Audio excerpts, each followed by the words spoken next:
Good morning. I'd like to call into session our meeting of the California Housing Finance Agency Board of Directors. Courtney, can you please call the roll? Ms. Cabildo? Chair Cervantes? Present. Ms. Kurgan for Secretary Moss? Ms. Limon? Mr. Henning for Treasurer Ma? Here. Mr. Moto? Mr. Prince? Here. Mr. Russell? Present. Secretary Sin? Present. Mr. Williams for Director Velasquez? Present. Dr. White? And Mr. Tyrone Williams? Here. We have a quorum, Chair. Terrific. Thank you very much. Thank you all for being here. Next item on the agenda is the approval of the minutes from our last meeting, which was on May 21st. Motion to approve.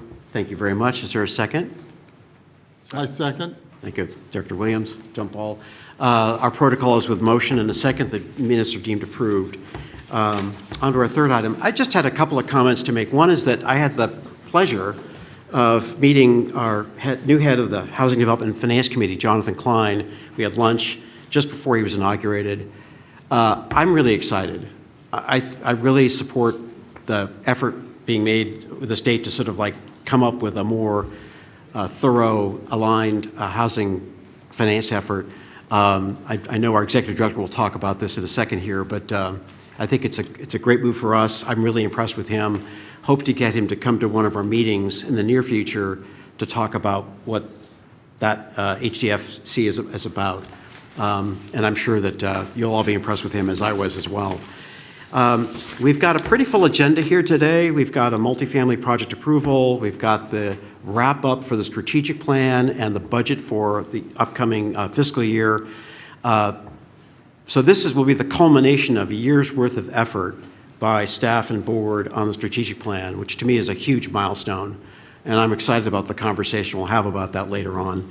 And then finally, just to let you know, if this meeting runs past noon, I will have the privilege of handing the gavel to Director Prince, who will take us home on this. So he is the designated closer for this ball game. Looking forward to you throwing some real heat here. There we go. Thank you. And with that, I'd like to pass it to our Executive Director.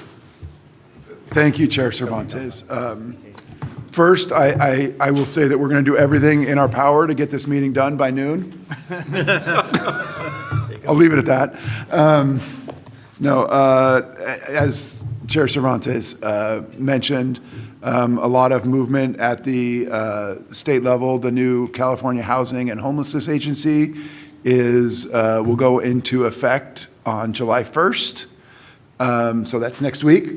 As part of that, the Housing Development and Finance Committee will be officially stood up with the new director, Jonathan Klein, on board. I have been meeting with him regularly to make sure that we are working together and in the same direction, and aligning our policy goals, aligning our processes so that we can leverage each other's resources as much as possible. A lot of the focus internally at CalHFA has been focused on these changes as well. I'll say that since she started, Catherine McFadden has been focused on working with our partners at HCD and now HDFC, and as well as the Treasurer's Office, to make sure that we're moving forward in the same direction. And our new hire, Megan Tokunaga-Block, is now taking the lead with our collaboration with HDFC and working together with our multifamily team to make sure that everything goes as smoothly as possible. So really looking forward to getting that ramped up. I think it'll really support our mission that we'll lay out going forward, but it will help move CalHFA forward, but more importantly, it'll help move the whole affordable housing finance structure of the state forward in a positive way. Quick update on a few programs we have. The mixed income program, the subsidy portion of our mixed income program will eventually be part of the Housing Development and Finance Committee, or HDFC.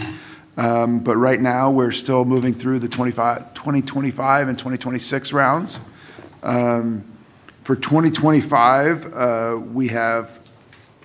we awarded 13 projects. For 2026, we awarded 13 projects, and we plan on them getting bond allocation from SIDLAC on August 18th. But we're still, as you'll see today, continuing to work through our final commitments on our first mortgages for our 2025 awards. After today, we will have 3 developments still waiting to be approved from our 2025 awards. So looking forward to hopefully getting through those by the end of the summer so that we can really get those all under construction. On the home ownership side, our Dream for All vouchers were released earlier last month. We have 400 first-generation home buyers that have entered contracts to purchase a home with these awards. So it's a great start to the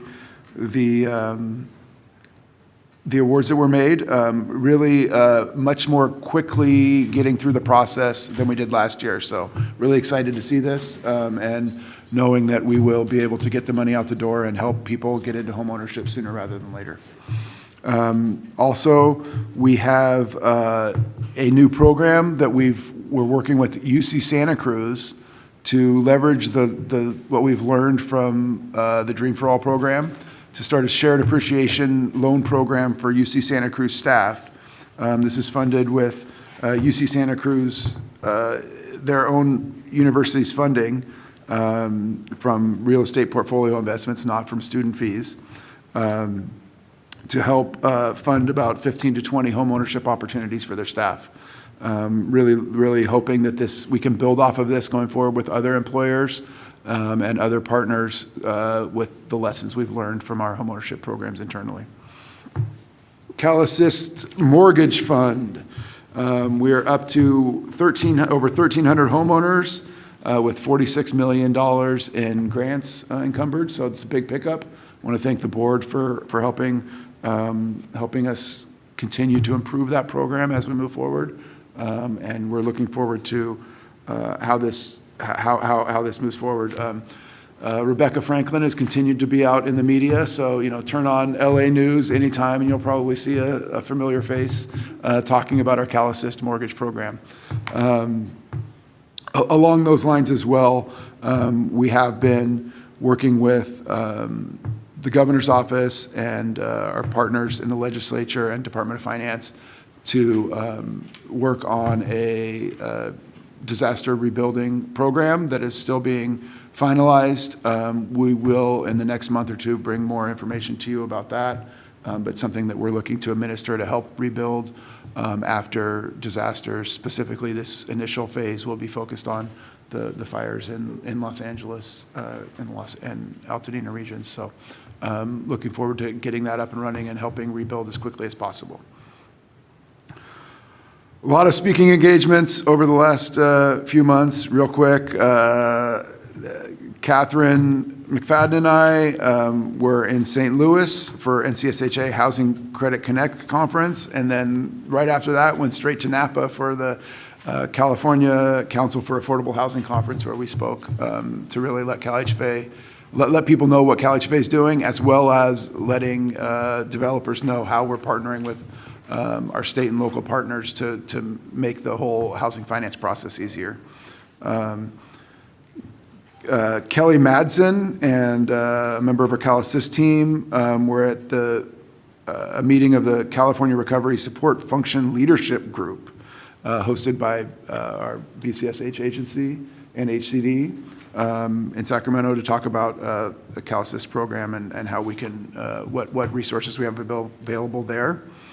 And next month, I will be speaking at a panel on housing finance agencies on the West Coast at the National Housing and Rehabilitation Association Summer Institute down in Southern California. So we'll be out there looking for that. So there's things are slowing down a little bit, but we know they'll pick back up in the fall. Mr. Russell and others are hosting their big statewide housing conferences.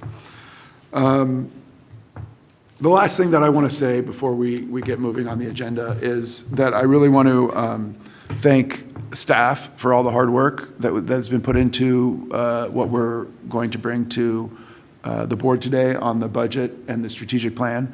As Chair Cervantes mentioned, this is a process that started well before I came on. The work has been very thoughtful, very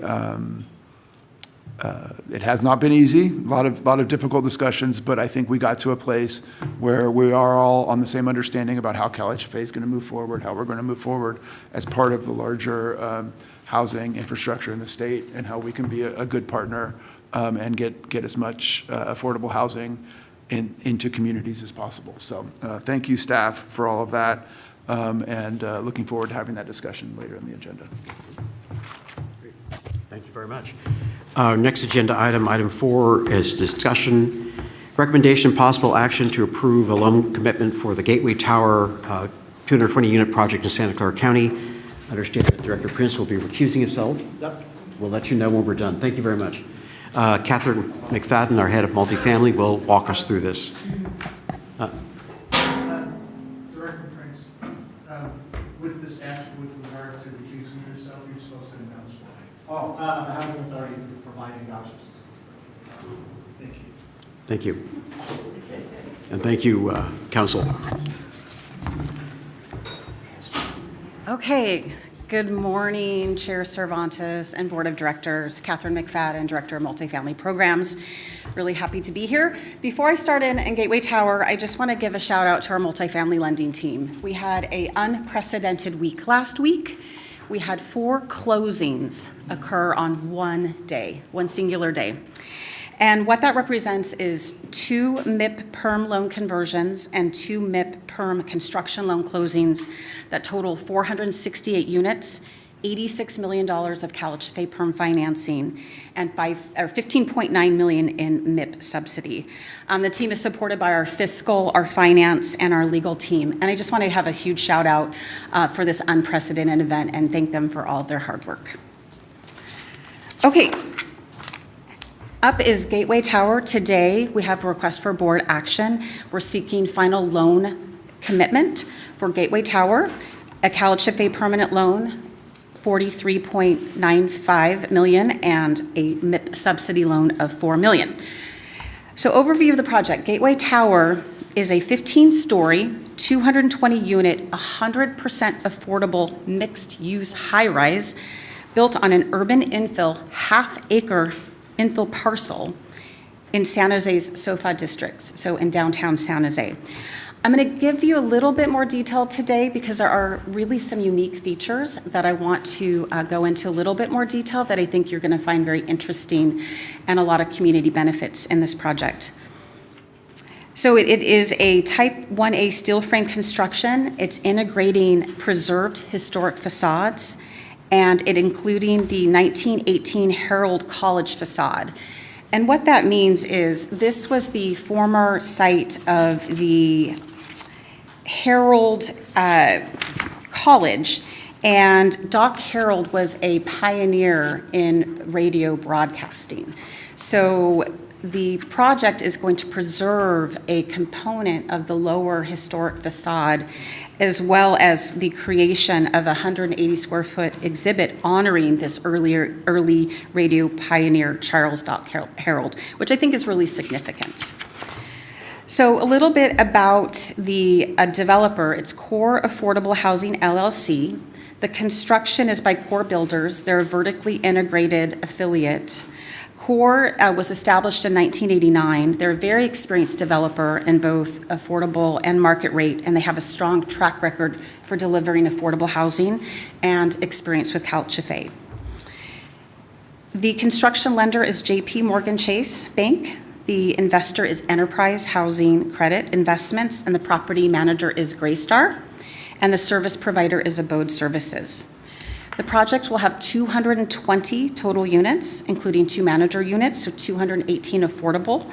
The affordability is between 30 to 70% of area median income, and it's comprised of 33 studios, 101 bedrooms, 77 2-bedrooms, 8 3-bedrooms, and 2 managers unit. I want to point out something unique. The average affordability is 43% AMI. So as you know, we can go up to 60% for average income. And this is driven primarily by a commitment that 120 of the 218 units are serving ELI households. So that means serving households at 30% AMI or below. The rents are 10 to 66% below market, which is ensuring the deep and lasting affordability for family, artists, and extremely low residents. There is also another unique component that I want to call out, which is the supportive housing commitment. So 55 units, or 25%, are dedicated to people exiting homelessness through the county's rapid rehousing program, and that's going to be supported annually by county-funded services under a no-cost MOU from the county's Office of Supportive Housing. The other commitment that is very large, and it is a housing authority commitment, thanks to Director Prince and his leadership, 65 project-based vouchers will go to the projects, and those will also serve ELI families. The resident services is robust, as you will see, and abode services will provide the on-site case management, job training, technology access, and support resident programs. The amenities in the project will also include a fitness center, community room, food pantry, library, conference rooms, a rooftop lounge, community garden, barbecue, and a dog wash play space. The financing is comprised of tax credits, both federal and state, bonds, both tax exempt and taxable, and another component is the substantive local government support. The City of San Jose has over $38 million contributed to the project, and the County of Santa Clara has also a significant investment. In fact, they've already purchased the property. So that property will then go back to a 55-year $1 ground lease, and the county will own the land at construction loan closing. And they're also having an over $7 million gap loan to the project. And the City of San Jose also contributed in pre-development funding along with Housing Trust Silicon Valley. So this really is a strong multi-agency alignment among the city, the county, the Housing Authority, the Mayor's Office, and regional partners. So as mentioned, there's the cultural and historic integration and the preservation of the historic facade. And I also wanted to mention that there was a lot of input and oversight through the History San Jose and the Preservation Action Council of San Jose. And another interesting component is there will be approximately 10 units reserved for SOFA district resident artists. So this is just a preference, another community benefit. And then another unique component is the ground floor commercial space is going to be intentionally leased to San Jose Jazz for $1 a year, which supports art education, performances, and community programming. There is going to be, that'll be 3,000 square foot of commercial space, again, leased to the San Jose Jazz for $1 a year. There are 63 structured residential parking spaces and no commercial parking required. There is environmental compliance. There was a phase 1 and a phase 2, which identified some petroleum hydrocarbons, which is basically vapor intrusion, and it is being mitigated under the county's approved site management plan. And really what that means is there'll be a vapor intrusion mitigation system, which is incredibly common in areas where there were semi-industrial or light industrial uses. There is a budget associated with the environmental mitigation. It is a very sufficient, robust budget, and the oversight is through the county, at the county level. So I did also want to note that there is in your package, it does note that it is a high-cost project. So it is approximately $899,000 a unit. There are several contributing key drivers of the high cost. I just wanted to mention them. One being prevailing wage. It will be subject to both state and federal prevailing wages. There is a fire air replenishment system that is being required, the historic facade preservation, which I mentioned earlier, the environmental mitigation, structured parking, and then costs associated with historic, archaeological, and NEPA and CEQA requirements. This project was originally entitled in 2016. It was supposed to be a market rate project, then changed and converted to affordable in 2020. So this is a long time coming. It's been about 6 years to do the capital stack to be here today. The developer has approvals. They are ready with their building permits, and our closing is anticipated hopefully early September, and the developer is more than ready to get started. So there are some underwriting term sheet variations I just wanted to point out. One is that the rents on the 70% AMI units have been slightly reduced to meet the 10% test. So those rents will be 66 to 68% on the Studio 1s, 2s, and 3s. We talked about this in previous meetings, that this is happening across the state where the 70% AMI per the appraisal, the 70% AMI, the rents are not coming in 10% below market. So what this means is the rents will be set right now at, say, 10% below, but at conversion, historically, most of the rents can raise up to 70% AMI. It will be always regulated and restricted, but if it is not 10% below market, the rents will have to be set to be 10% below market to meet that requirement.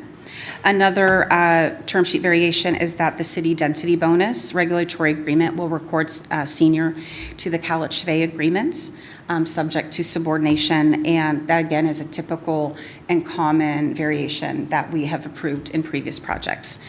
And then the last is also been common, you've heard this in the last several projects, that the deferred developer fee needs to be paid by year 15. It's going to require 100% of surplus cash to be sure it's repaid within the 15-year tax credit compliance period to make sure that there's no recapture. So really, I just think this is a really incredible project that's high density, deeply affordable, service-rich housing with community benefits in a downtown urban location. It's preserving cultural and historic important assets, strengthening downtown arts and infrastructure, and it's really representing a partnership amongst city, county, CalHFA, and other partners, which I think is really special. So I'm available along with my team. I have Natalie Cooper, who is the loan officer, and Kevin Brown, our housing finance officer, for additional questions. And I have representatives from CORE, Aaron Barger and Carl Hertel here if there are questions from the developer. And they came in here in person because they were just so excited for this approval. And just wanted to, again, give my thanks for the team to be able to bring this forward to you. So with that, any questions, comments? Great. Thank you for a very thorough presentation. I'd like to see if there's questions to the board. I see Director Williams. My question is related to the services Yeah. that are being provided by the county. And maybe this is a question for the developer. I don't know if you know this, but what is their commitment as far as the number of years they are committing to provide services for those who are exiting homelessness and calling this development home? I'm going to defer. I know what the PBV commitment is, which is 20 years, but for the rapid rehousing, I'll defer. Maybe the developer can answer. I don't expect you to know that question. But as we are dealing with projects that have Yeah. permanent supportive housing and services, I've just always found it interesting to ask how long is that contract? Because the developer is making a commitment, a long-term commitment to house these individuals, but there needs to be the same corresponding commitment by the entity or municipality providing the services to make sure that they always will be there as long as the residents are there. Yes. Thank you, Board Member Williams. So the rapid rehousing program is a 2-year commitment from the county, and it continues on. As far as the total number of years, actually, I don't have that. If it's 55 years, that goes along with the county lease. So I can't answer 100% that it's 55 years, but I do know that they are committed to funding it through the, I know at least 20 years, but I don't know if it goes the full 55, so I apologize. So you do have a commitment to at least fund for 20? Is that what you're saying? I'll need to get back to you on that. I don't have 100% certainty on that. So at the core of my question is what I've shared, that what we're seeing is that oftentimes residents need ongoing supportive services. They don't just end at year 2 or 3. Oftentimes it's much longer than that. And just asking if there's a commitment for those services because the residents are going to need them. And we can get back just with a specific answer, and also just the abode services, which is providing services to all residents, even though the county is doing a bit more specific on the supportive services to the rapid rehousing.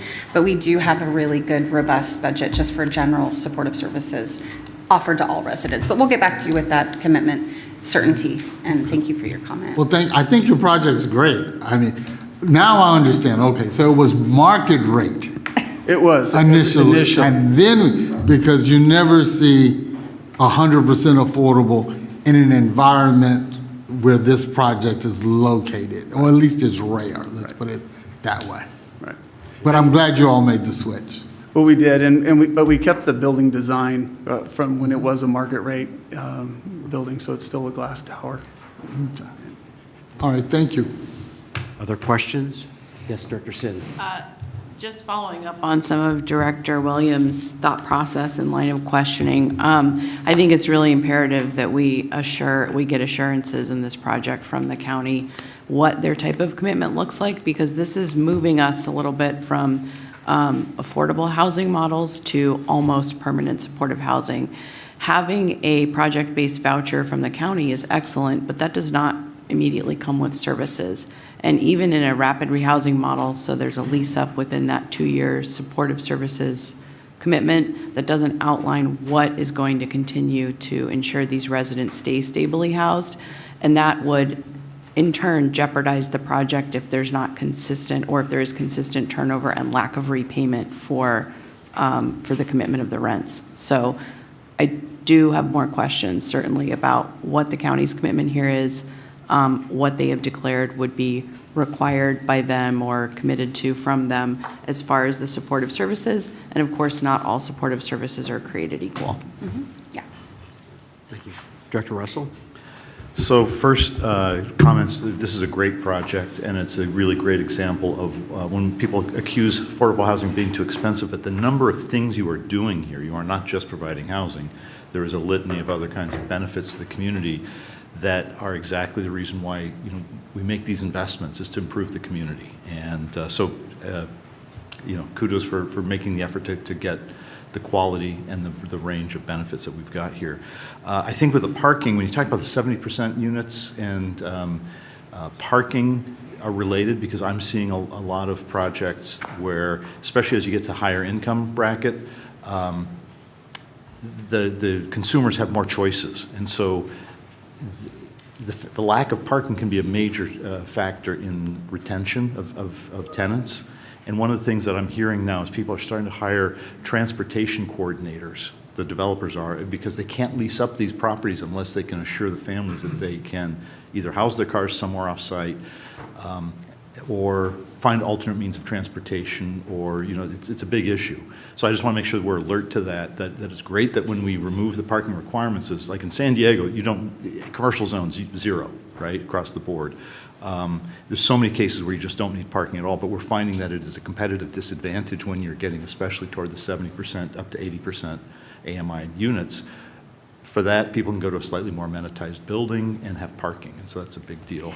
And I just wanted to note, there are 24 units at 70%, and we have 63 parking spaces, which I think is to your point, but there is.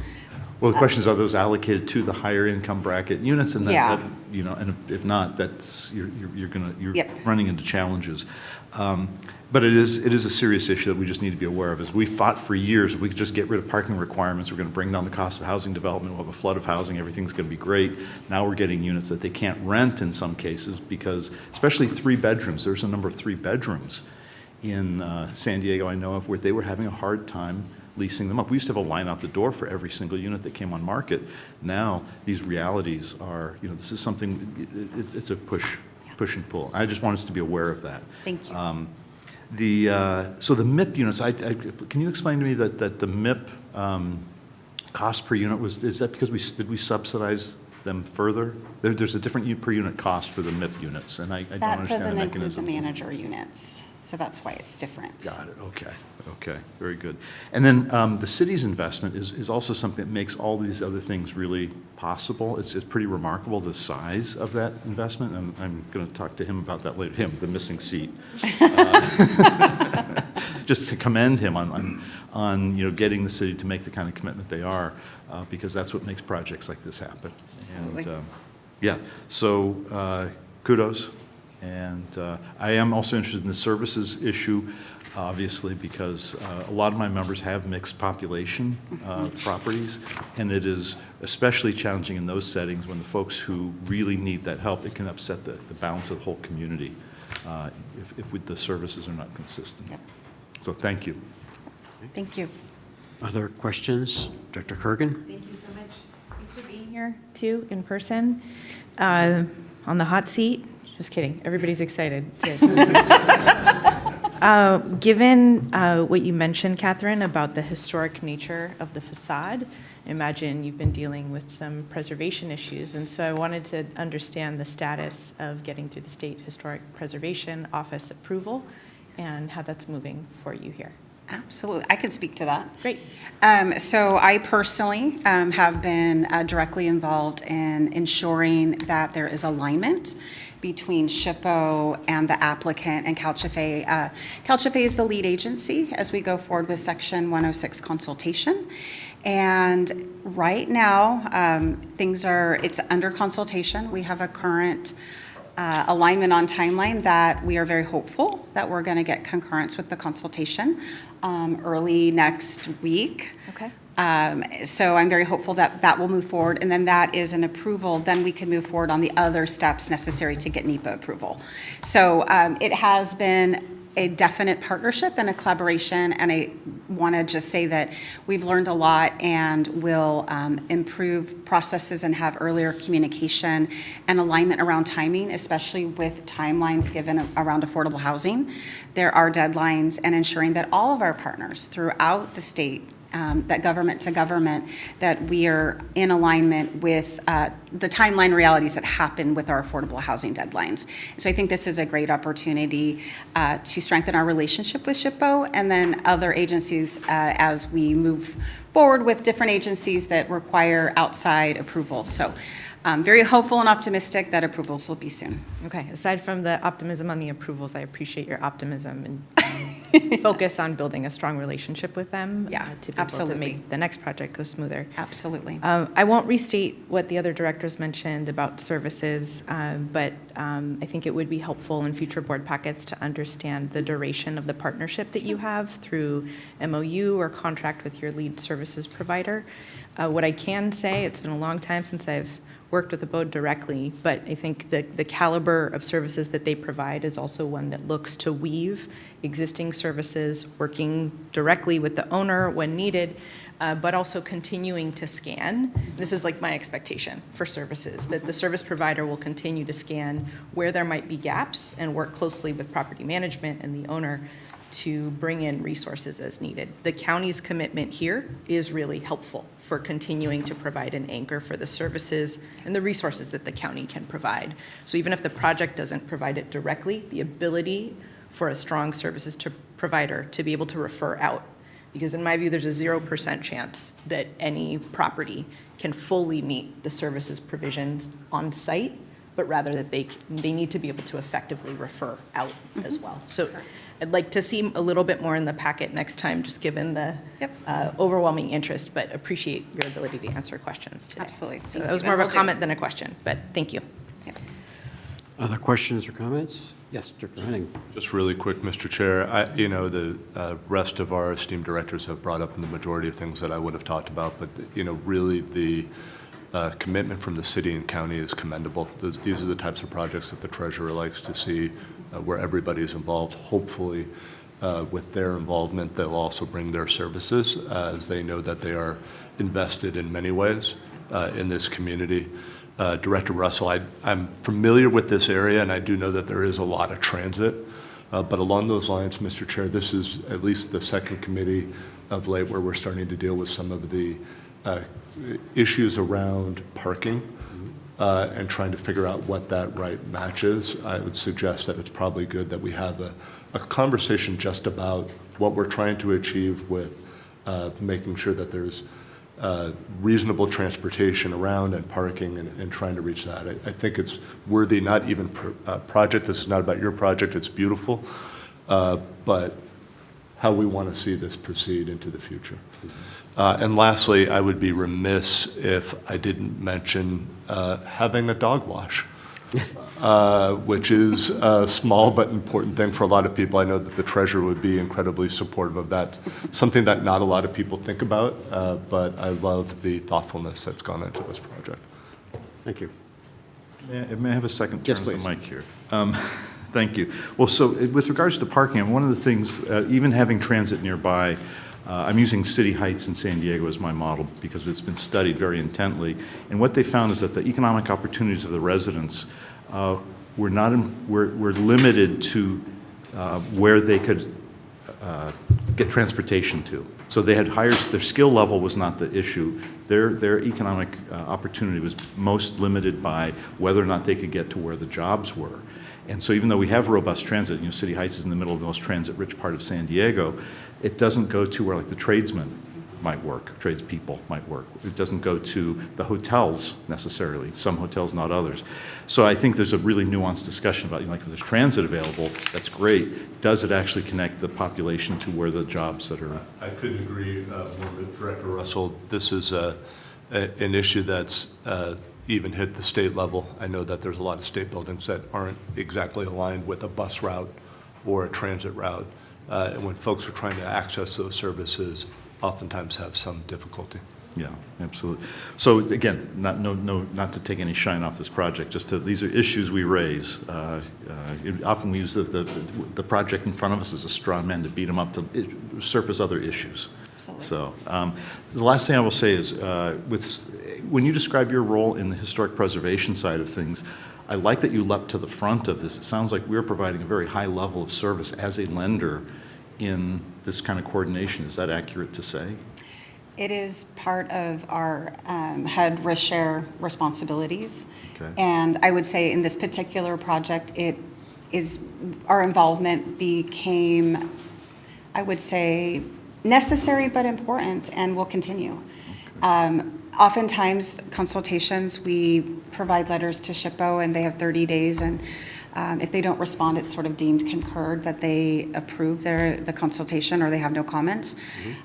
This is a unique project in that it is in an area that has some historical significance, and it is a high-rise, so it's 15 stories, so there was probably more attention.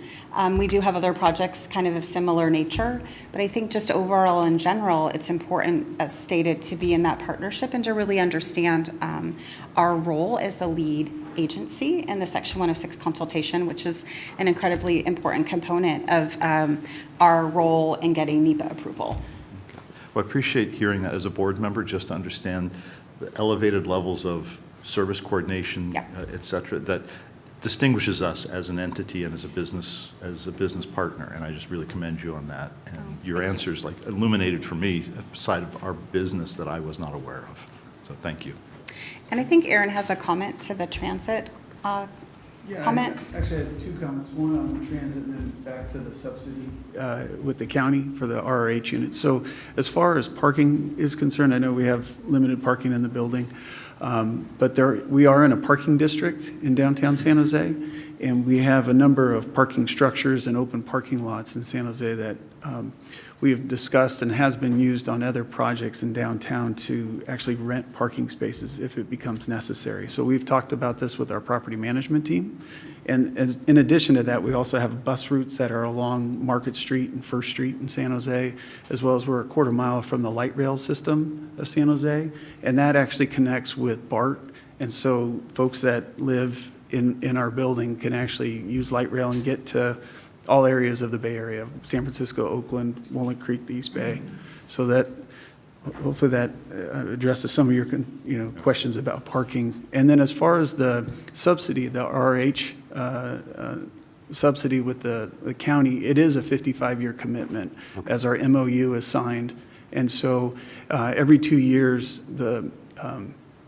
as these residents that are under an RRH program, once that 2 years commitment is up, they still stay as a 30% resident, but their 2-year subsidy goes away. By then, the idea is that they have gotten workforce housing or work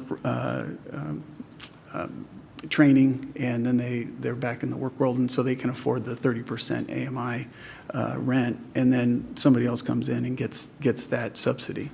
And so that MOU, as long as that MOU is in place for the 55 years, the residents will get their subsidy. So I apologize, I didn't have that full answer earlier, but. Looking to the board. So thank you for that. So that answered the questions with respect to the subsidy. Thanks. I just had a few, and Director McFadden, I appreciate you walking through the exceptions. I've seen them before wherein the repayment to the developer fee gets paid first. We've seen that. The priority lien for the density bonus agreement, seen that variations of that. We've worked with those before. I guess I had two things. One is, there's a note in your package about remediation. I guess this is an older industrial site, and I know there's been measures with looks like a vapor barrier of some kind. Just to talk through that a bit, is that sort of like a standard kind of a risk element for a project like this, or something we should really be mindful of? Yeah, so there's whole guidance about vapor intrusion, and the county, oftentimes it gets determined who can be a lead agency. Sometimes it goes to the state, like DTSC or the Water Board. In other instances, it can be delegated to a county level. So what happens is if there is found elevated, recognized environmental conditions, in this instance, it's elevated soil gas, there is a plan in which to have mitigation measures. And typically speaking, I've worked on many of these projects before, is that it comes down to mitigating and doing a vapor intrusion mitigation system that includes a whole kind of subsurface where they have piping that essentially goes through chases up to the roof, and then there's a whole vapor barrier, and oftentimes it's passive. And then what happens is you install it, and then they do indoor air quality testing, and if the indoor air is below the threshold, you're good. And they test it annually, and it's ongoing compliance just to ensure the system is working. Now, if for some reason the system, there's elevated indoor air quality, there's an option to make it active. And so then that would then have a system where you make it active, and then almost, the active system always takes out the elevated soil gas. But in most instances, from what I've seen, the passive systems work. And because the thresholds are incredibly conservative at the state for the type of soil gas to exceed, someone said to me, one of my environmental scientists said, it's often like stepping out and to a gas station and you're breathing kind of the same air that is the same kind of heightened soil gas because the state levels are so conservative. So we do everything to protect our residents. It's an incredible care and an incredible mitigation measure that the county will oversee, and they will test, and they will have ongoing compliance. And the fact that it's already in the design, it's in the budget, and it's in compliance is very much responsive to what was found in the testing, to have the mitigation measures already implemented and in place. Okay, thank you, that's helpful. And then my other, because it's more of a general one, which is, so this started as a market rate project, and it flipped to affordable. I'm curious what the market dynamic is. Like, why are we here with this now as opposed to a conventional market rate project? Yeah, so it started off as a 300-unit, 25-story market rate tower back in 2016, and it got its approvals, along with all the historical preservation that's currently involved. That was part of that project as well. But the initial project had 3 levels of below-grade parking, and actually had 5 levels of above-grade parking, so 8 levels total. Like I said, 25 stories. And even at that time, as financing wasn't as readily available. So in 2020, in a conversation with the county and the core companies, they just received a commitment to convert it to 100% affordable, still being 300 units, and still having some underground parking. But from 2020 till now, through all of our modeling, both of the design and finance, and mostly the finance, we were able to remove the parking. The city of San Jose removed their parking requirements, and so they took it down to 0 parking required for housing projects in downtown. And then on top of that, we removed the higher income, the 80 to 120% units that were on the upper floors, and so that's what brought the project down from 25 levels down to 15. And so once we hit that 220 units and 15 stories, limited the parking so that there was no subsurface parking, the financing was able to work. And then we were also able to receive a few extra. We started off with 55 project-based vouchers. The Housing Authority increased it to 65, and that really helped us on the financing side of the project. Okay. So parking really kind of drove a lot of this, it sounds like. Yes, it was a big factor. To Director Henning's point earlier. Yeah, I think that's interesting. Thank you. That's helpful. I think we'll want to talk about that later on too, just in a bigger picture sense, so. Okay. And we were benefited by being in a parking district, Yeah. and so we knew that we had, because of the limited parking, that we had started talking about the other options that we have. That's right, you mentioned that earlier. That's helpful. Okay. Director Fondo? Okay, this is a fantastic project, but and I appreciate the acknowledgement that it is high cost. And I know you're kind of starting to allude to some of the savings that went into to converting it to an affordable housing project, but at $900,000 a unit, that's still pretty high for an affordable housing project. So curious if on the design or development side, there was any effort put forth towards construction kind of innovation that could help bring costs down. Not sure how much you're directly involved in that, but just curious if cost-saving measures through the actual kind of construction were ever considered. Yeah, so the parking was a big component. Reducing the height of the building, from 25 to 15, improve the thickness of the concrete, reduce some of that thickness. So that also was a cost-saving measure. We increased the number of larger units. The building at 300 units, actually even at the 220, there was a higher number of studios. And so what we were able to do was remove some of those studios, and we increased the number of 2-bedroom units, and we included 3-bedroom units. And so that also helped in some of the cost savings as well.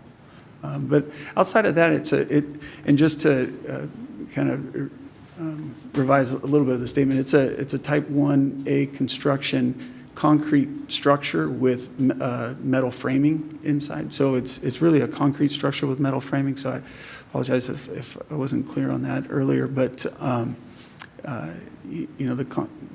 the building system also, and along with our construction team, which has a concrete segment to their construction team, also helped in reducing cost. Thank you. Yeah. Okay. Any other questions? Yes, Director Russell? We've had discussions before, I know, in some rooms I've been in, about whether we should be measuring bedrooms, cost per bedroom rather than cost per unit, or some other metric that makes more sense. It's a question, not for the developers, for us. Yeah. I think that's something that we should look at, and it's something that in other state measures, we understand that comparing a 3-bedroom unit to a studio unit is not comparing the same thing. So Yep. we need to look at things in different ways, and we will present that differently moving forward. Yeah, thank you. Or additionally, I shouldn't say differently, we will additionally present. Additional. Yeah. Okay, I don't see any other hands raised. Courtney, could you see if there's any public comment or question? If any members of the public would like to make a comment either virtually or here in person, please raise your hand and we'll call on you. There's none at this time. Thank you. And with that, I'd like to see if there's a motion to approve Resolution 26-16 to approve financing for the Gateway Project. Thank you, Director Henning. Second? Second. Thank you, Director Kurgan. Courtney, can you please call the roll? Chair Cervantes? Aye. Ms. Kurgan? Aye.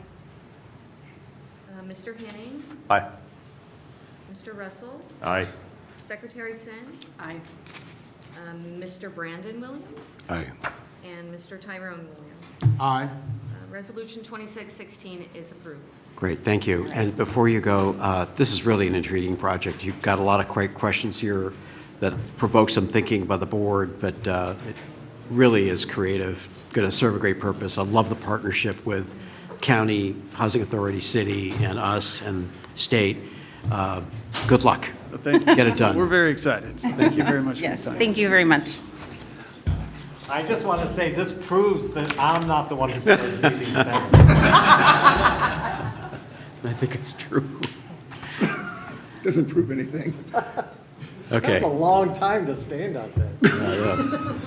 Well, we're a diligent board. We're doing our job.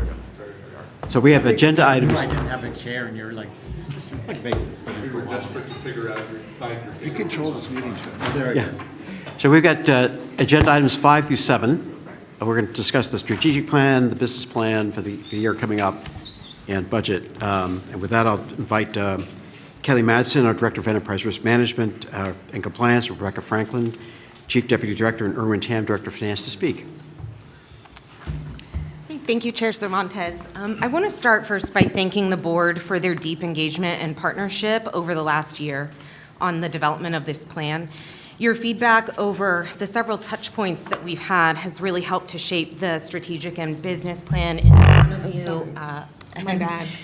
And it's really helped to shape the strategic and business plan in front of you today for approval. We can move to, okay, perfect. Thank you. The plan before you today and within your packet is largely the same as what we presented to the board in May, with one very important update. At that meeting, the board encouraged us to intentionally name the people we serve. And so the biggest change you'll see is that underneath Goal 1, around advancing housing opportunities, we specifically call out that within this goal, our efforts will target helping more low to moderate income Californians access safe and stable homes by expanding our programs and funding innovation. Each of our goals includes clear metrics, well-defined organizational capabilities, annual business plan initiatives, and what success looks like to ensure successful implementation. And collectively, the business plan initiatives emphasize building new, flexible, market-filling products, strengthening our partnerships across all levels of government and industry, modernizing our systems and operations for faster and more transparent delivery, and developing an empowered workforce equipped for continuous improvement. And so you'll see this plan outlines CalHFA's updated mission around delivering reliable financing solutions to advance housing opportunities for Californians, and sets a clear vision in which every Californian can build a thriving life and a stable home. You know, we wanted to spend the bulk of the time today, given that we have worked so closely with the board in the development of this plan, detailing more the operational budget and how that will align to support and ensure our success with this plan. And so with that, I'll turn it over to Director Tam. Sure. I can do it. Sure. Good morning, Chair Cervantes and members of the Board of Directors. We're actually presenting all three items simultaneously today. And the reason why we're doing so is because these are interconnected decisions that we're presenting to the board, both on the strategic plan, the business plan, and the operating budget. So I have 3 slides. And the first slide, I have a slide with a bunch of lines, and then I have 2 slides with a bunch of numbers, and I'll kick it over to the Chief Deputy to discuss sort of the operating budget. So first slide, we got a bunch of lines. And what this shows is our recent mortgage rates from 2024.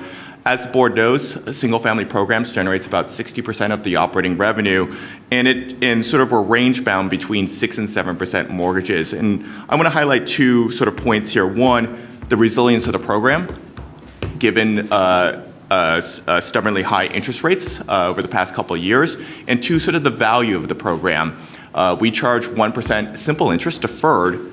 And so when your rates are 6 to 7% on your first, it actually is a substantial value to our borrowers and to the low and moderate income Californians who use the My Home program.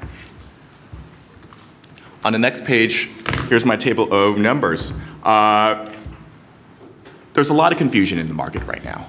And there is a huge discrepancy between what the market itself thinks and what economists think. And we see that sort of with the Fed funds forecasts.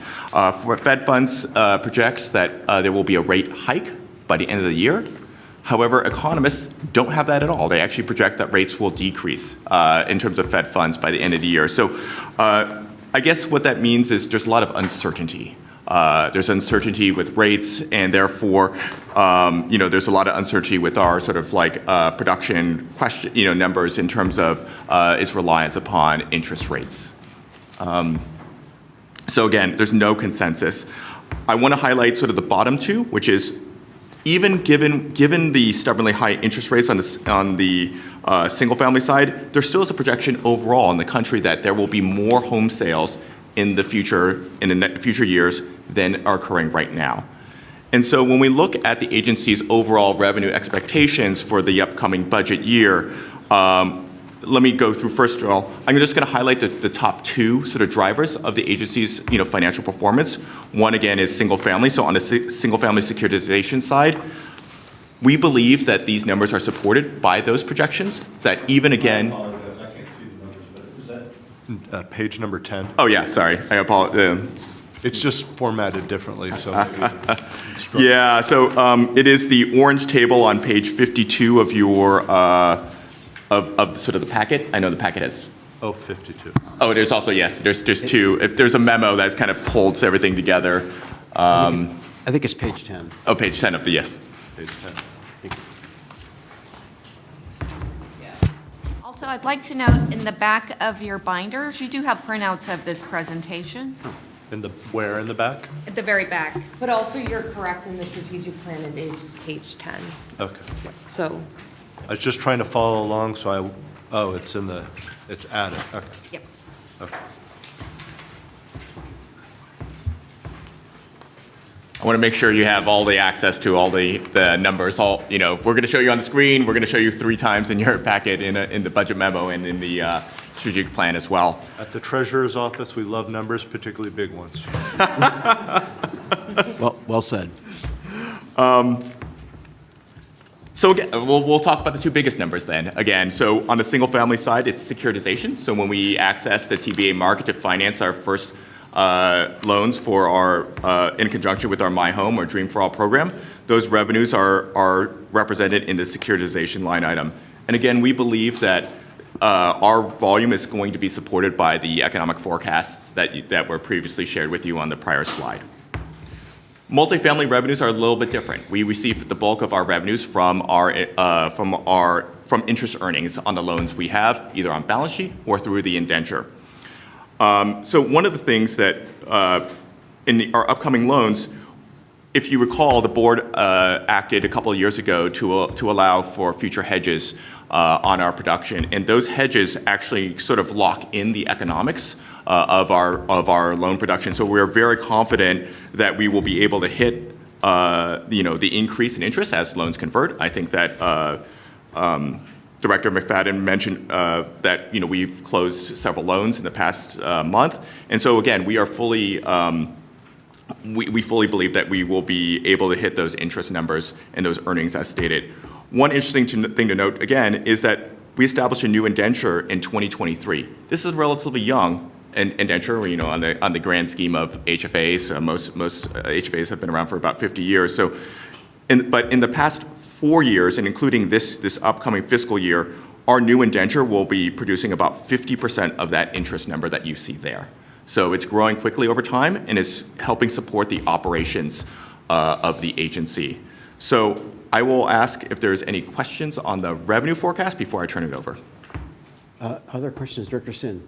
Yeah, I just had a question about, because I see a difference in the single-family lending administration fees versus the multifamily lending. Mm-hmm. So it looks like your assumption is that your administration fees are going down for the single-family lending. Is that an operational budget reduction, and what encompasses administration fees? Yeah, so I'll quickly walk through the sort of the major line items here. So securitization is sort of, again, the issuance of securities.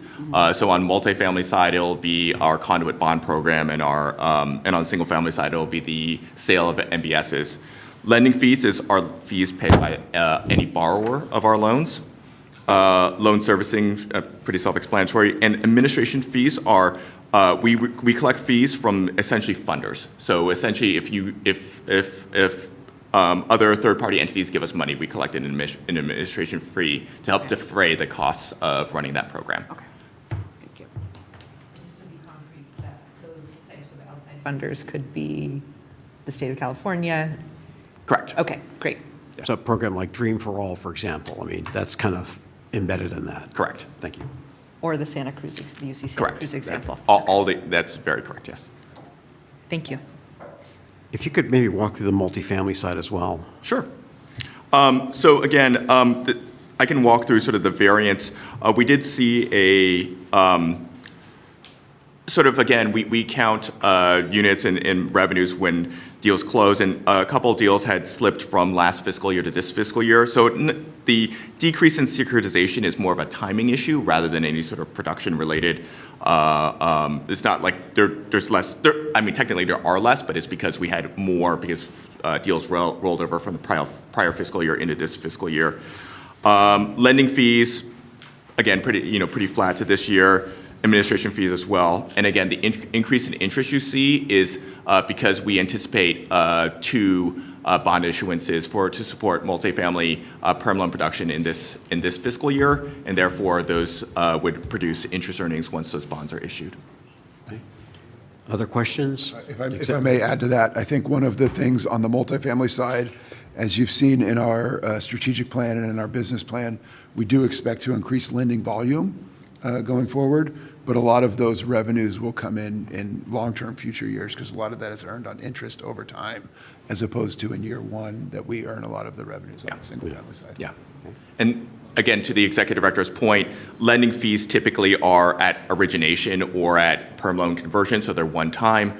Interest earnings, we accrue them sort of on a regular basis. And I want you to reality check an observation, which is, to me, one of the key items here is interest going up. So as we get more transactions on our books and we earn a spread on those transactions, our revenues are going upwards. Correct. And again, correct. And we've again seen over the past 3 years our indenture, we've done $475 million of bonds. We're planning on doing more, and therefore those are generating additional interest earnings to support the agency's operations. Right. So the holy grail for a housing finance agency like us is that drive that number up.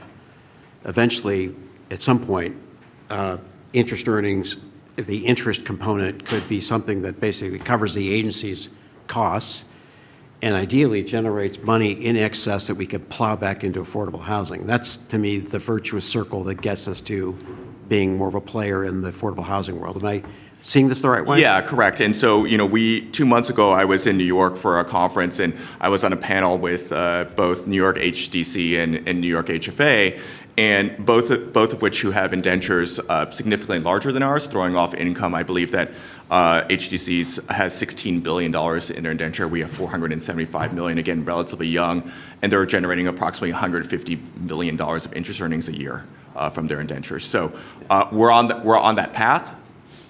Yeah. We're on that path. And by setting up the indentures in 2023, we've made a significant change to the operational stability of the agency, and obviously, again, created the right platform for the future.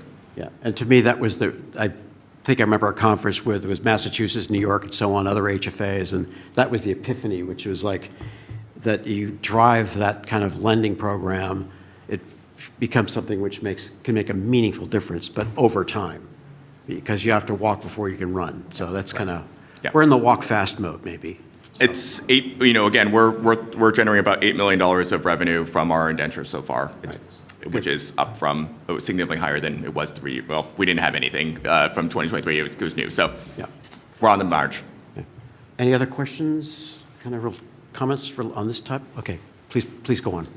Sorry. I think we're going to part tag team. So going into the operational budget, so as we discussed, the strategic planning process took about a year for us. And so the operational budget kind of didn't take a year, but it took a long period of time. So as we were resetting our strategic goals, and this has come up in many sessions with the board itself, was do you have the resources and the training and the capabilities built in currently to achieve these ambitious goals that we had set for ourselves? And so we said, that's part of the budgeting process. And while we do have very capable, strong teams, we do need to expand our knowledge base and also our ability to produce or to ramp up production. So if we're going to be doing more loans, we're going to be issuing more bonds, we need to be able to do that more effectively, more efficiently, and we need to be, if we're going to be doing new products, we also need to be able to train ourselves. And so we really framed all of our budget asks and increases around that. And that really came in that goal 1, goal 3 space, right? How do we ramp up production? How do we expand what we're offering to meet the housing needs of the state of California? And how do we train and prepare our staff and operations to do so? So highlighting kind of, it is a larger budget ask that we're coming to the board this year. The other thing different from CalHFA to other state entities is that we ask the board to set the position count for the agency, and then we fill the positions accordingly. So for, I don't know, many of years, we've been at a stagnant 221 head count. This year, we are asking the board to raise the head count to, we're adding 19 positions, so raising it to that 240 level. It has a breakdown of those positions. All of these positions are surrounded by either, facilitating that increased production that we're anticipating and or a training or support function to getting people trained and able to do their jobs more effectively around this increased production. When we talk about construction lending, when we talk about a preservation product, we're going to have to do more underwriting, more output of, permanent loan financing. We're also going to have to be educating ourselves on how this is in these new kind of different parts of the market. So the training component, you can see that in our multifamily. Obviously, we're talking about new products in a multifamily space. Our general counsel bringing on one very seasoned lawyer, especially around construction lending. There would be 2 attorneys or attorney ones. That's also for a succession planning. We, unfortunately, though, our 2 top attorneys will never leave us. Mark Victor, he is here for life. Preservation. We do need to, housing lawyers, it's a seasoned, experiential thing. I think Mr. Williams would probably agree. So, we need to talk about succession planning. The fiscal services with construction lending, there is more impact to theirs with the draws, financing, more loans, more presence in the capital markets, as Mr. Tam has explained. So there also is increased workload for that unit, as well as we have a succession planning knowledge transfer opportunity for that, as well as our administration. That's a training related position and a vacancy pool. So that just gives us a little bit of flexibility as different programs or requests on, say, behalf of the administration, or if we have a retirement, it just gives us a little bit more flexibility to have a position there. I had gotten a couple questions. I wanted to be very upfront. This does not mean the request is July 1. We will have 19 vacancies on the CalCareer sites. This is just authorizing us to establish those positions when appropriate. So, we are looking at workload. We would not be posting these positions until, the workload has increased or the product design and deployment has gotten so far that we feel we need these bodies to come online. So some of the positions will, need to be hired sooner than later, but a lot of these positions are, when appropriate. These are not going to be first quarter kind of hires. These are as different products evolve and different production numbers, necessitate that the personnel should match that kind of headcount increase. And Erwin, I assume the budgeting is for that schedule, not like a full year cost? We are budgeting full year. Yes. I think it became challenging, I think, to sort of, again, budget sort of partials. We did used to do that, but again, the precision wasn't necessarily for this operating budget. Dr. Henning, did you have a question? Yeah, I had a few. So this budget is about to be approved by the big 3. I'm hopeful. Where are these? Is the additional positions asked for in next year's budget? starting July 1. That we established. This budget is not part of the state budget? This is off? We're, The positions are not a part of the state budget? No, we're separate and apart. we do not have position control through the state government. Correct. So the board establishes the head count for the agency.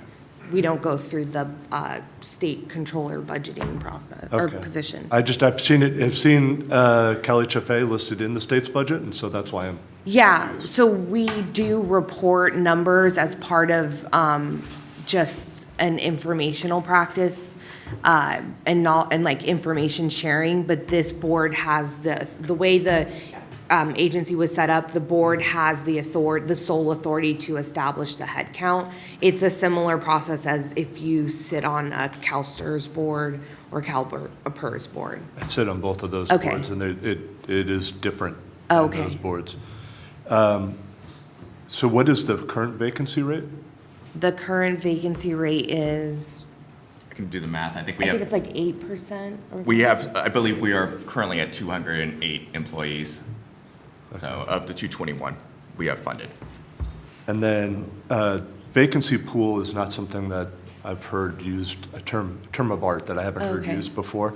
And so what is that? Those are positions that aren't allocated to a specific business area or team. So they're just held in the agency's vacancy pool, meaning we haven't allocated them. It's not designated for HR or for financing. It's just floating, and they're kind of able to, like I said, if we have a request, like a Dream for All that comes upon us, or a wildfire relief fund that comes upon us, or a retirement that we need to, a lot of people hire, in other agencies, they call them blanket positions. You move someone into a blanket and then you hire behind them so they can knowledge transfer. Those kinds of scenarios, it just allows us to do that with that How many position. positions are in the vacancy pool? Currently, there is, Well, it would be the delta between the two, but, right, typically, I well, think. no, because the We- other positions are allocated to teams. So Right, yeah. with the two, there would be 9. Okay. Yeah, I do have, I'm sorry. Go ahead. Well, I think that brings up a good point when we think about how blanket positions are used in the state. And it is very much a sparing, used sparingly and only as appropriate, subject to some oversight from CalHR. So if we were to grant positions, to be utilized in the vacancy pool, if they were utilized strictly as you said, moving a position into the blanket for knowledge transfer, that makes complete sense. But because the board and the administration of CalHFA may not be subject to some of those same rules, I would just really caution us to utilize vacancy pool positions too much. I think that would be something I would still want the board to see, or at least the director, Sertich, to be able to discuss a little bit with Chair Cervantes, perhaps, if that needs to happen. Because that should be absolutely done sparingly, and then making sure we're utilizing state processes and oversight to do so. It feels like we're creating a fund of money, a pool of money that's waiting for a purpose, and that doesn't make me feel very comfortable. I also noticed on the operating support and goals that there's a 25% or so cut in communications, and you brought up a couple programs that we've used extensive communications on, whether that was the disasters down in LA and making changes in that program, and a few other programs, and I don't know if we do a good enough job, honestly, at communicating the programs we have to support. So I'm a little surprised to see a 25% cut. And I think that the communications that we have on this budget is not our, we call that our marketing or professional services budget when we're communicating externally. This is more for internal. It's like postage. Postage and cell phones. Yeah, it's It's not. more administrative. Right. I think it's, when you see communications external, typically we'll bring on, like, it's typically will be reflected in our consulting and professional services line item rather than the sort of the postage and telephones and conference materials that are within this $321,000. Part of it is we're no longer paying for boardroom space. That would come out of communications. Oh, that's communications? Yeah. Okay, that's. It's very misleading, I get that, but it's, yeah, so communication is postage, telephone, conference, meeting room space. So we're like, this room is free to us, so we're not paying a fee for the rooms and the telephones. I think we also I think had- generally I would see that as facility operations. That's going up by 5%, and so I'm just trying to figure out. Yeah, facilities tip is our current leased space in 500 Capitol Mall. And so that includes sort of we're leasing space, so it includes the escalator year over year. And that's sort of the driving force behind that number. So I think if you turn to your board packet on page 60 in the memo, it does indicate what is sort of within the communications bucket there. And so then on your slide, you have total operating expenses, but what's missing is what's on this page 39 of the. Strategic page 39? I don't know. Net operating revenue, which there's a deficit for. It's a reduction, yeah. Yes. Any detail to provide I there? think if I continue with my slides, I may give you a can little bit explain more it. detail, and if it doesn't, then certainly re-ask the question and we can go back. Can I just add real quick? I'm not sure I'd use the exact words that Director Henning used, but I have the same sentiment about having the operating costs be accurate and not overestimated, or I guess, yeah, overestimated and then not going to be spent. I can't remember the exact language that you used, but yeah, so I just have the same concern. I know you said that you used to do the budgeting different, and now it's like starting July 1st. I do think it's something to kind of just pay attention to. I think we're in the same alignment on that one, right?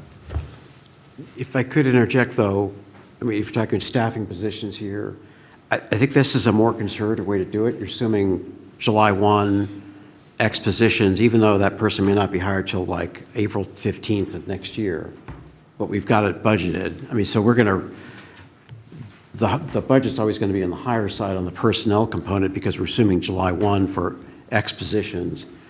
So I'm okay with that. I think it just makes it more conservative to look at it that way. Yeah, so we run our home loan program very similarly, given that it's non-general fund dollars. And so typically, we would approve additional positions to be added in a similar way. However, that does require continued oversight and discussion with Bill, with our director. Yeah. So I would just encourage you guys, as you look at those 19 positions, if the board approves the 19 position addition, we approve the operating budget, you guys are assuming a plan to hire those over time, and that may include utilizing those salary savings since you're not going to fill all 19 positions immediately. So if it is, it could be included, so I apologize if it is already, and I'm skipping ahead. No, But having a detailed hiring plan about when you might expect to bring some of those positions on and fill them would be helpful, because then we would get a better sense of adding those positions, after we're already approving them. I think a couple things may bring comfort, and it may not. We certainly can bring a little more clarity onto when we're bringing them online. I know I'm not the CFO, so I don't necessarily want to say we could fund them differently as of now because we're presenting the budget this way. But also, we have made a programmatic change that, hopefully I'm not getting just go this way. I know in the past we've brought programs to the board in a more general sense, and we have talked a lot about bringing programs to the board with more specificity around what resources we feel that we need to bring these online, and that would also be with headcount or a personnel cost to it. So if we were, say, bringing on an additional program, like we were talking about construction lending, or we're talking about a preservation product, if we were tasked with, on delivering something on behalf of the administration, or, a supply initiative for single family has been discussed, or someone just had a crazy idea that we would like to do. We have been talking about also giving the board a sense of what investment we would need to do to bring that online from a resource perspective. And I think that in that sense is what we would dip into the vacancy pool as well. So I think that would give a better sense of what we were using things for. Okay. I think that's definitely helpful, but these 19 positions are not really talking about creating new programs that you guys are currently in discussion for. These are 19 positions you guys feel you need this next year. Well, So- they actually are all attached to the new program around construction lending. Okay, Most of them are. yeah, because you've got multifamily programs, 10 positions, so I'm assuming That's around construction that's the lending. construction, okay. Yeah, the level of so one details. of them is, the one from legal is for construction, both fiscal services are construction.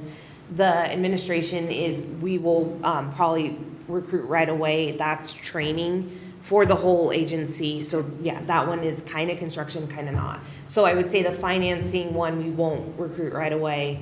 The vacancy pool, we obviously won't. Two of the general counsels, we won't, but the rest are around construction lending, and those would be timed out, and we can certainly bring that sense back to the board, absolutely. Yeah, I would think, I mean, construction lending is one of the key strategic plan concepts we talked about. It's going to take us a while to ramp up on that. Yeah. I mean, that's a big lift. So, I mean, there'll be a lot of dialogue on that, I suspect, and at some point you'll say, okay, here's kind of where we are as we step this out, and here's likely where we're going to be Yeah. hiring. And There'll we be, I don't- think, a pretty broad view on that. Yeah, and the transparency, we have already plans intact for that. We don't mind bringing that back. Yeah, that's great, because these are obviously worded in broad categories, but obviously Absolutely. the level of position you're talking about bringing on matters. Yeah, and it's also, we're not designating the classifications yet. Okay. So, okay. Just to, also to highlight that there is a big year-over-year change, so we thought it was important to kind of explain the different variances, because if I were in your seat, I would want to talk about a couple of them. The next slide is going to go into a little bit more detail on the contract, consulting and professional services, so I'm going to save that one. It is a 40% year-over-year change. The training and the travel, as I indicated, with construction lending, we have to bring on site specific training around not only the construction lending, but there's due diligence processes, et cetera. Mr. Williams is shaking his head like, yes.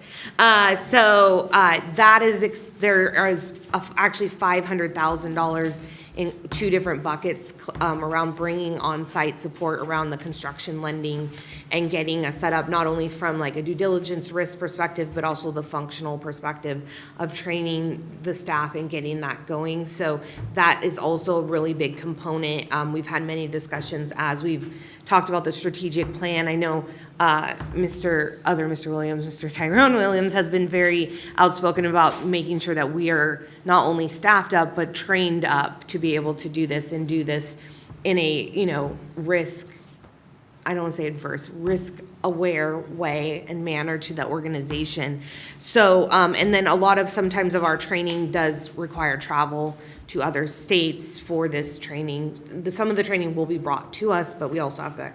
So those two line items, the increases on that is there. And also just a commitment from Director Sertage to, making sure our teams do, all of our teams, regardless if it's construction lending or multifamily, but in single family, everyone is getting the opportunity to be trained, to feel like they're growing, to feel like they have an ability to become a houser in the state of California and see themselves growing in this housing, market, arena. Maybe it's not at CalHFA, maybe they do go to CalVet, maybe they go to HDFC, maybe they go to HCD, and we're all here, but we want to make sure that we have, we're not lacking opportunity for our analysts and future officers, et cetera.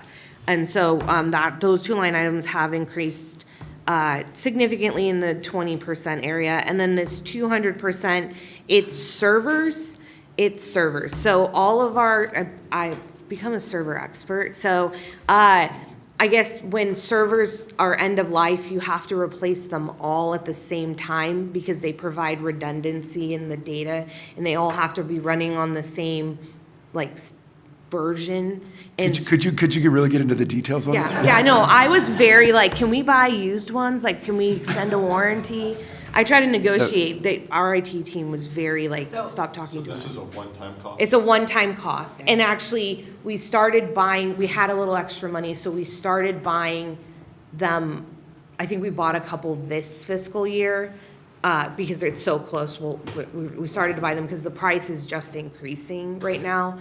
So it's a one-time cost. It's that we have to replace all the servers. In-house data servers for in-house data storage? Yeah, we or have on-prem storage. Our MAS system is on-prem. Is it not cheaper to do cloud storage from like Amazon or somewhere else? Have you guys We are looked at that? looking at cloud-based storage options, but our main proprietary software that does all our reservations for loans, our single-family software, is on-prem. And so we have, like, bread and butter, we saw the revenues for single-family, we have to have that going. Okay. And so it's a one-time cost. I think they said servers last 5 to 7 years. We're gonna service them, they're gonna get their oil changed sooner than later, they're gonna be pristine, we're gonna last 7 years. Do you guys So- do that through contract or through IT staff? Yeah, they do it through a competitive bid process, and then I think it's a third-party reseller of whatever brand of server we use.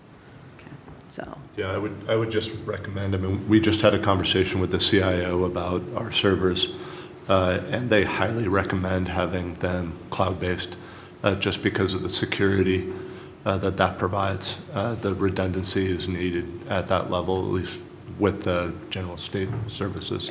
we have, the single-family and the multifamily, they're the main storage we have in the agency, and then financing has a chunk too.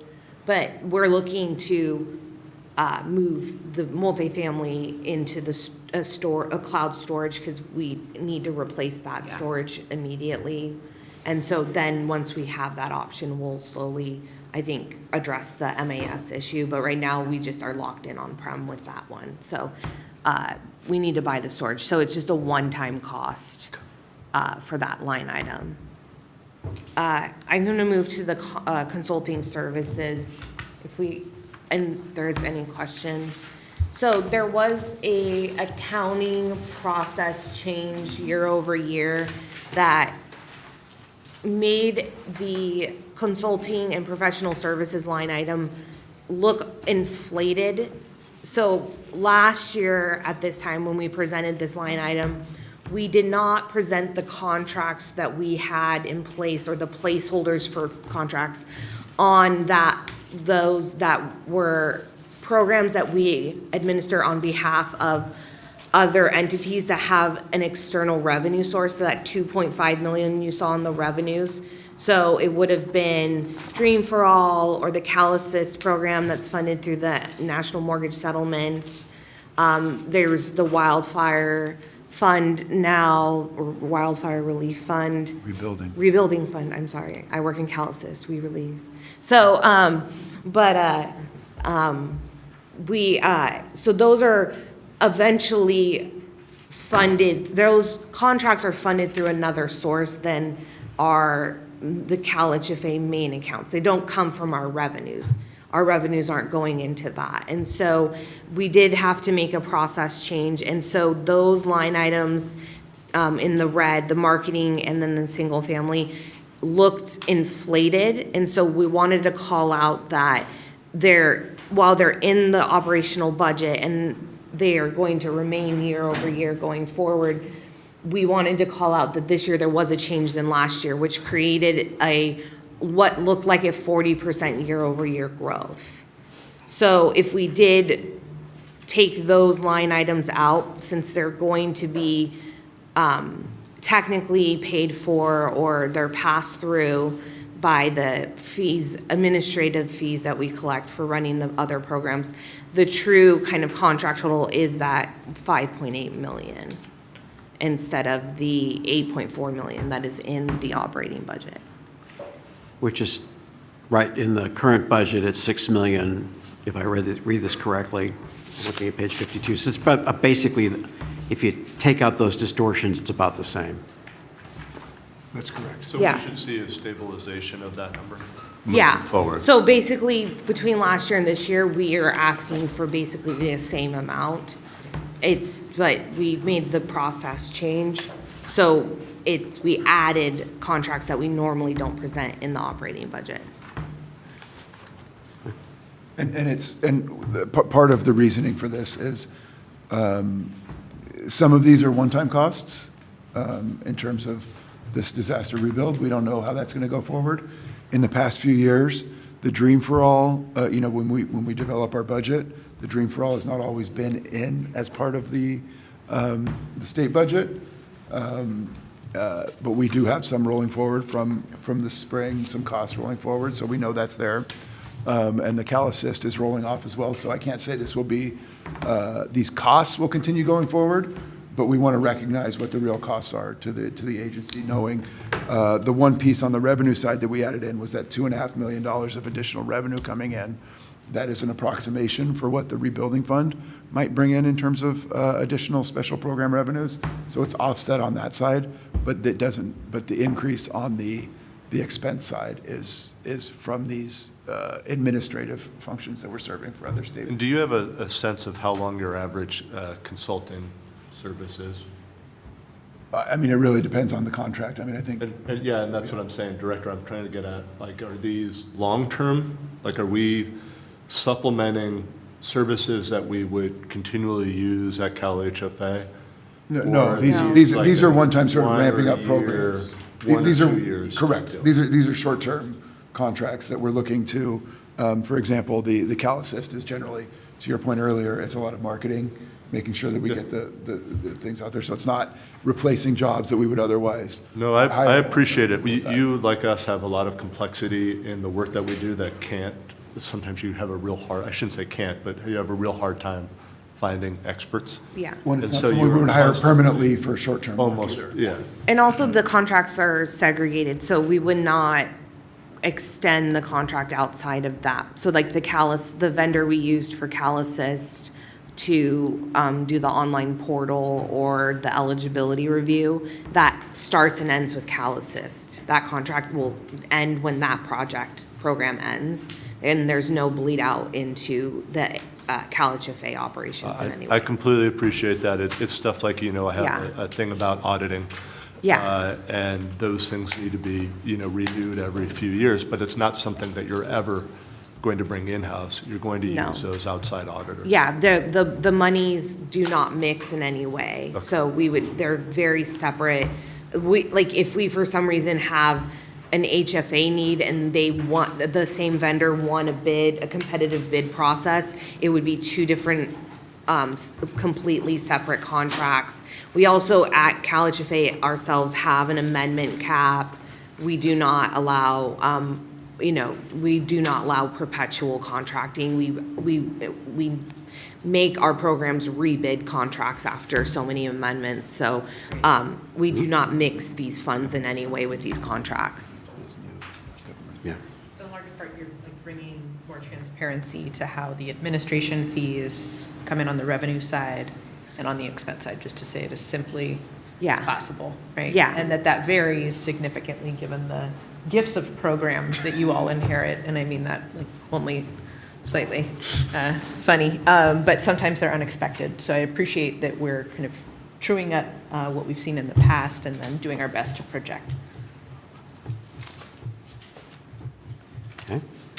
If there's no other questions on the operation side, I'm going to pass it back to Director Tam on 520. I'm going to go pretty quickly here. There's a bonus memo actually in your packets, starting on page 61, and this involves, again, it's an informational agenda item for this building, 520 Capitol Mall. As previously discussed, the agency, the net revenue from this building is going to be used for capital improvements in such a manner to allow the agency the option to take occupancy at a future date. And so You'll see here that this building is generating approximately $1.5 million of revenue. Oops. What? Slide forward. Oh, sorry. I got it. There we are. So yes, this building is generating approximately $1.5 million of revenue, which again will be returned to the building in the form of cash investments to improvements. Happy to take any questions here. I know this is a complicated issue, or sure. So when are the elevators going to be? Oh, that's a good question, and one that I'm going to kick down the table here. I'll take that. Okay. We've worked and completed the design of the new elevators and all of the schematics for how it'll look. Those plans have been sent out to be fabricated. That does take several months. Once the elevator cars are fabricated, they'll be sent out over here and one by one replaced. Overall, the process will probably take the better part of the next full year, but it is in progress as we speak. Okay, thank you. I will add, though, that as we work on fixing those elevators, one of the other non-operating expenses that we are spending money on is creating a first-floor boardroom. Yeah. And so hopefully the elevators will not be as big of an issue for you specifically going forward. But then Director Russell won't be able to make his jokes about the bunker. We'll leave him here. Okay. Visit the bunker. So actually, I do want to note, I mean, these are all items that we discussed for well over a year, I think. Correct. Elevators and so on. Just out of curiosity, what, for the facility on the first floor for board meetings, is there a rough timeline on when that might be up and running? We're working on a deal to be able to make that space available, moving Okay. some other tenants around within the building. We think that we'll have the ability to control that first floor space by the end of this year or early part of next year, and then we would undertake a significant planning process to make sure that Okay. the improvements and construction adjustments we make, audio, visual, all of that will support not only a boardroom, but also a robust, like, training facility for our own use, or also the tenants in the building. And so I don't want to make promises on Yeah. how long all those So- improvements will so at take, least a but year from now. At least a year from now. Got it. Okay. Thank you. Other questions? In the bunker, yeah. We'll stay in the bunker for a while. We have coffee now. By the way, I do want to thank staff for all that great stuff over there. Any other questions, like on the 520 Capitol Mall? Or for that matter, other items that you've gone through? There's a lot on the plate here. I really appreciate the effort to walk through all that and the new positions, or the position holds, I should say. Other questions, comments? I guess, Courtney, then I'll see if there's any public comment, question on. I know I'm going back on an item. So I do think, so I have relatively the same number of employees. I have relatively the same number of growth. We still budgeted based upon our assumptions of when we're going to hire. I think, 19 employees based upon the average salary and overhead is 3 million. It might be higher since some of these are at higher level, particularly the attorneys. So that's a fluctuation of $1.5 to $2.5 million over, a variance. And so I just want to make sure we put a pin in it and talk about it again next year, because I do think, as Director Henning mentioned, I feel like that's a pot of money that we as a board could decide to invest in a different way, as opposed to get to the end of the year and it's unused kind of thing. So I just think it's an important part of the process. I know it's a lot more work. I say to my staff, it's just another journal entry. I know it's more than that. I do. But I do think it gives us better planning opportunities within the overall budgeting process. Understood. I think, though, that these vacancies, these openings, I should say, are really kind of tied to the programs that we've discussed in the strategic plan. Construction lending is a big part of that. There are other elements, too. So these are all the people that make all that happen. So I'm not sure I kind of think that's the line we're on. I don't. I'm just saying, I think that there is a possibility to budget for it based upon the anticipated hire date versus July 1st. Oh. It leads to a variance that it could be substantial that this board could choose to spend that variance in a different way. And so I just think a year from now, it would be nice just to kind of look at that variance and just see what really happened. Erwin, if that makes sense, and then if it becomes de minimis, then we know that we don't have to have this conversation again. Yeah, I mean, right now, we're looking at a variance of about 8.5% or $2.8 million.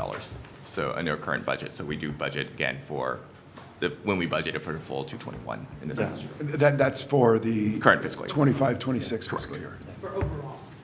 Overall. Personnel. Yeah. Okay. So, Director Prince, perhaps a combination of what you and Secretary Sin mentioned for next year to kind of pin this idea of estimated, projected hiring plan to kind of provide more transparency. Is that perhaps fairly stated for what both of you are sharing?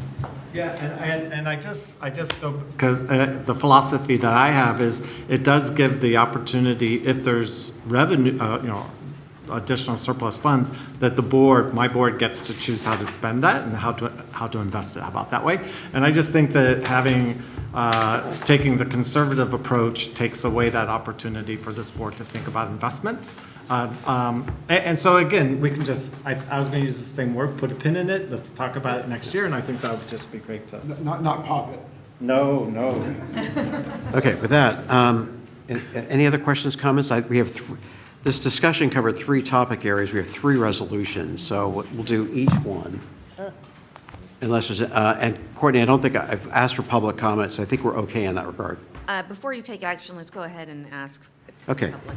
So the first item deals with the strategic plan. There's a resolution there, 26-17. Before I ask for a motion, Courtney, could you see if there's any public comment on this particular item? Certainly, I believe it's agenda item 5. If you would like, any member of the public would like to comment on agenda item 5, please raise your hand. There's none at this time. Great. I'll look for a motion to approve of Resolution 26-17, which authorizes the strategic plan. Rebecca had me at Hauser when she said that, so I make the motion to approve. Thank you very much, Director Prince. I second. Director Williams seconds. Rebecca, I'm sorry. Courtney, please call the roll. Chair Cervantes. Aye. Ms. Kurgan. Aye. Mr. Henning. Aye. Mr. Prince. Yes. Mr. Russell. Aye. Secretary Sin. Aye. Mr. Brandon Williams. Aye. And Mr. Tyrone Williams. Aye. Resolution 2617 is approved. Thank you very much. And in the spirit of putting a pin in it, I do want to note, really, again, the effort that staff went through and the board, going back over a year on this effort, and now we're at the point of approving it.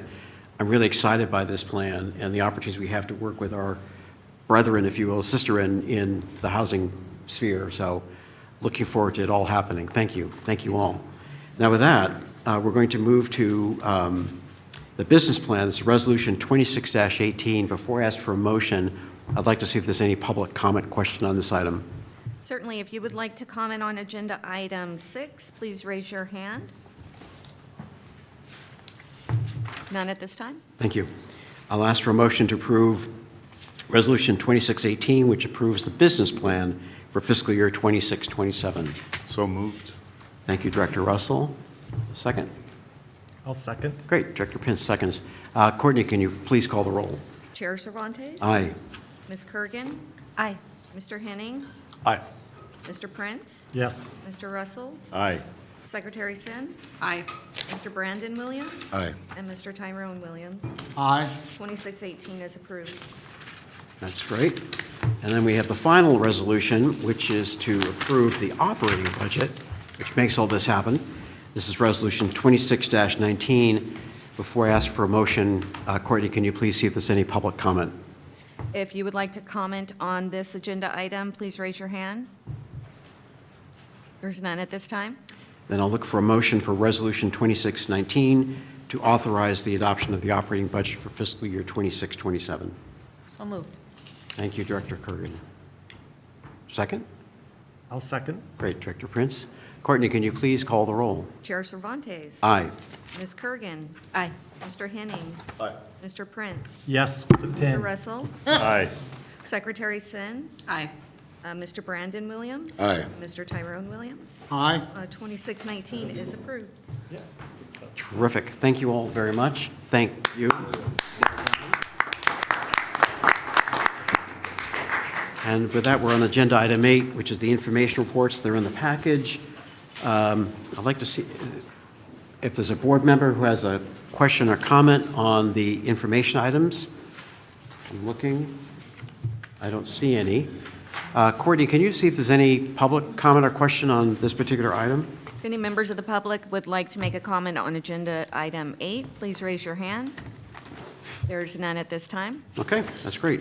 And then other board matters. I made a note here. Francesca Cervantes. That's my wife. For future topics, parking considerations, trying to get a sense of cost per bedroom versus not just unit. And then a discussion on program, I call the program stand-up and hiring plan. So there's something, follow-up items, like, I think that one would be like, for example, as we map out a course to